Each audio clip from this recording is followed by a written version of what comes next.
The tension in the Westwood Hotel's presidential suite was suffocating. For 3 days, executives from Pinnacle Investments had been locked in increasingly frustrating negotiations with Sheikh Al-Farsi and his delegation from the Abu Dhabi Sovereign Fund. The $4.8 billion deal, Manhattan's largest real estate development project in decades, tittered on the edge of collapse. James Wilson, Pinnacle's CEO, had just proposed what he considered a reasonable compromise on profit sharing. When Sheikh Al-Farsi abruptly switched from his flawless Oxford English to rapid-fire Arabic, his tone grew agitated, his gestures animated as he addressed his advisors directly, deliberately excluding the Americans from the conversation. The two professional translators Pinnacle had hired, both with impressive diplomatic credentials, uncomfortable glances, clearly struggling with the Sheikh's dialect and specialist financial terminology. Wilson watched helplessly as 3 months of preparation and a small fortune in legal fees seemed about to evaporate over what appeared to be an unbridgeable communication gap. Then the most unexpected voice entered the conversation. "If I may, Your Excellency," came clear, confident words in perfect Arabic from an entirely unanticipated direction. Every head turned toward Maria Alvarez, who had been quietly refreshing the coffee service at the sideboard in the hotel's standard black and white housekeeping uniform. She stood with perfect posture, addressing the Sheikh directly in his native tongue. The silence was absolute. Sheikh Al-Farsi's expression transformed from irritation to surprise, while his advisors stared in undisguised shock. The Pinnacle executives froze, unsure what breach of protocol was occurring. "You speak the Northern Gulf dialect?" the Sheikh asked in Arabic, his voice conveying both surprise and suspicion. "Yes, Your Excellency," Maria replied, continuing in flawless Arabic. "I believe there has been a misunderstanding regarding the structural financing terms. If I understood correctly, you're concerned that the contingency clause in Section 4.3 would allow Pinnacle to dilute the fund's voting rights if certain benchmarks aren't met." The Sheikh's eyes narrowed as he studied her. "You understand the technical aspects of this agreement?" Maria nodded respectfully. "I do, Your Excellency. The translation provided has been somewhat imprecise regarding the financial mechanisms proposed. What Mr. Wilson was attempting to explain is that the benchmarks would be mutually established with equal protection for both parties." Sheikh Al-Farsi leaned forward, suddenly interested. "How do you come to have such specific knowledge of this agreement and speak our dialect so well?" By now, the Pinnacle executives were exchanging bewildered glances. Wilson's face had drained off color, as he realized the hotel maid was somehow intervening in the most important negotiation of his career. Yet something, perhaps the sudden shift in the Sheikh's demeanor from frustrated to engaged, held him back from interrupting. "I have a master's degree in international finance from NYU, Your Excellency, with a specialization in Middle Eastern investment structures," Maria explained, still in Arabic. "I spent 3 years working at the Abu Dhabi Investment Authority under Dr. Faisal Rahman before returning to the United States for family reasons. As for the language, I lived in from age 8 to 17 when my father worked as an engineer for 80. One of the Sheikh's advisors whispered something in his ear, and recognition dawned on his face. "You were on the Al Maria Island development team," the Sheikh stated rather than asked. "Your models for integrated payment structures were quite innovative." Maria inclined her head slightly. "That's very kind of Your Excellency to remember." Wilson, unable to follow the Arabic exchange, but sensing its importance, finally found his voice. "Miss... Excuse me, do you work for this hotel?" Maria turned to him, switching seamlessly to English. "Yes, Mr. Wilson, I'm putting myself through my PhD program at Columbia. The flexible hours allow me to attend classes while covering my living expenses." "And you understand the entirety of our negotiation, the technical details?" asked Richard Turner, Wilson's right-hand man, incredulously unable to reconcile the woman in the housekeeping uniform with the expertise she was claiming. "I've been servicing this suite for 3 days, Mr. Turner," Maria replied evenly. "I've heard every detail of the proposed agreement, and there appears to be a significant translation error regarding the contingency clauses that's causing unnecessary concern for the Sheikh and his team." Sheikh Al-Farsi, who had been observing this exchange with interest, addressed Wilson directly. "Your translators, while professional, are not familiar with the specific financial terminology we use in the Gulf. They have been translating words but missing crucial contextual meanings." He gestured toward Maria. "This young woman, however, understands both the financial concepts and the cultural nuances at play." Wilson's mind raced. The most crucial negotiation of his career now apparently hinged on a hotel employee who had been silently serving coffee while absorbing every detail of their high-stakes discussions. "Ms. Alvarez," he said carefully, "would you be willing to assist us in clarifying these misunderstandings?"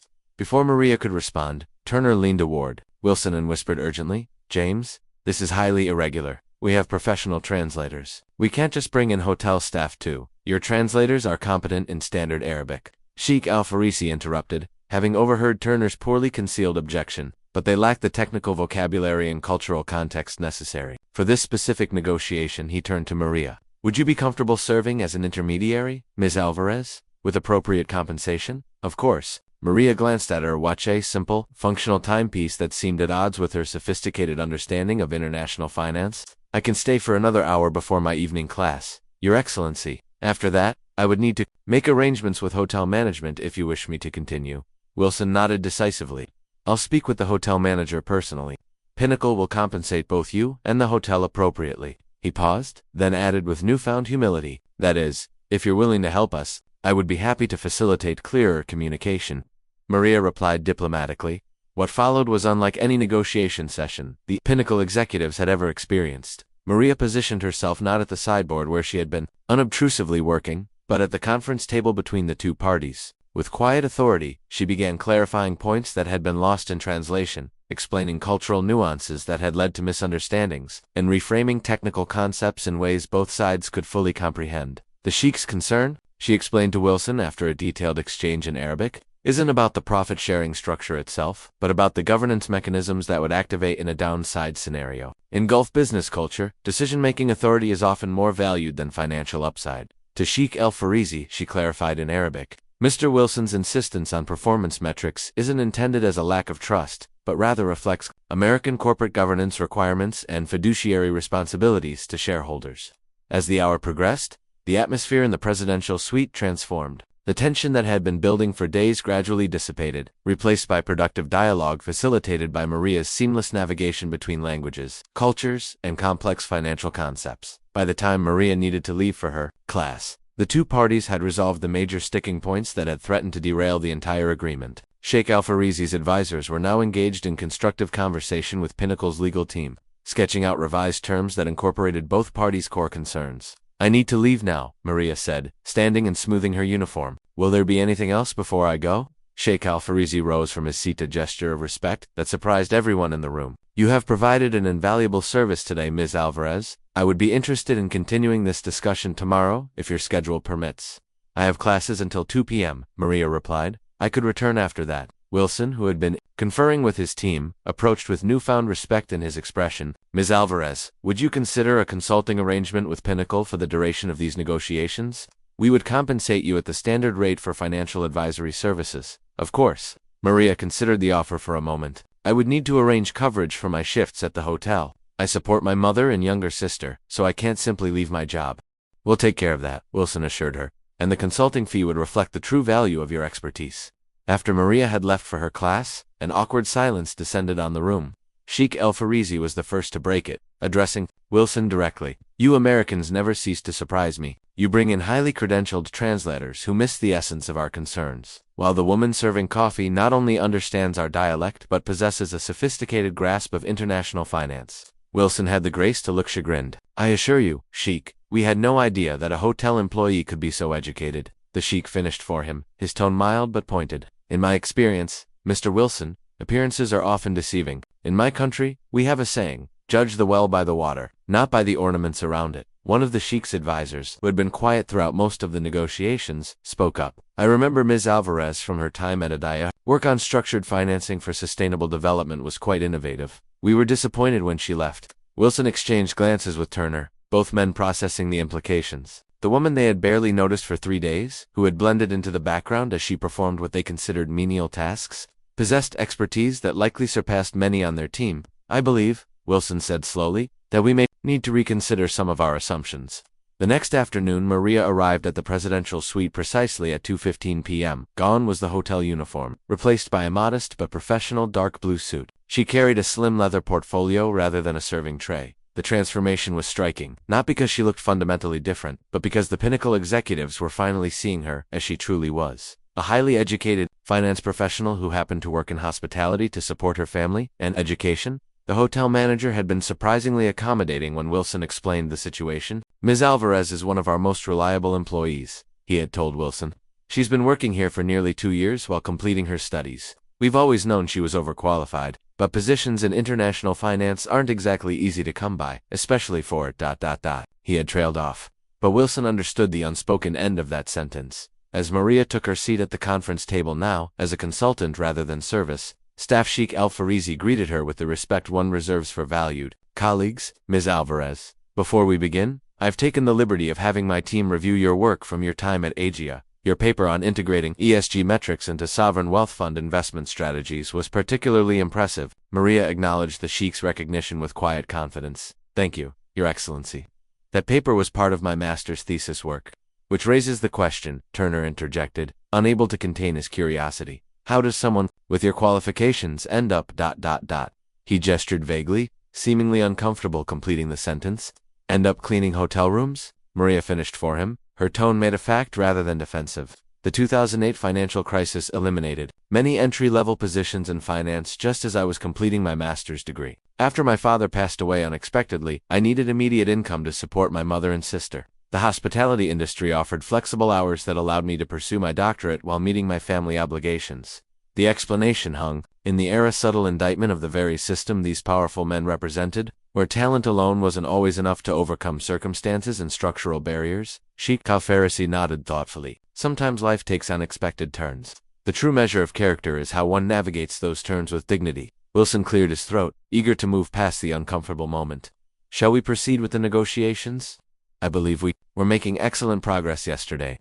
Over the next 2 days, Maria proved invaluable not merely as a translator, but as a substantive contributor to the complex deal structure. Her unique perspective, informed by both Western financial training and an intimate understanding of Gulf investment principles, helped bridge gaps that had seemed insurmountable. She crafted compromise language that preserved the sovereign fund's governance concerns while meeting Pinnacle's performance requirements. By the afternoon of the third day, the revised agreement was ready for preliminary signatures. The atmosphere in the presidential suite had transformed from a tense standoff to a collaborative partnership. Sheikh Al-Farsi's legal advisor reviewed the final terms with evident satisfaction. This framework elegantly addresses our core concerns, he commented in Arabic to the Sheikh. Ms. Alvarez's restructuring of the contingency clauses provides the protections we sought without compromising the project's financial viability. The Sheikh agreed, then addressed Wilson directly. Mr. Wilson, I believe we have reached terms that will allow this project to move forward. Your company's commitment to sustainable development aligns with our fund's long-term vision. With the modifications Ms. Alvarez has helped us craft, I am prepared to proceed.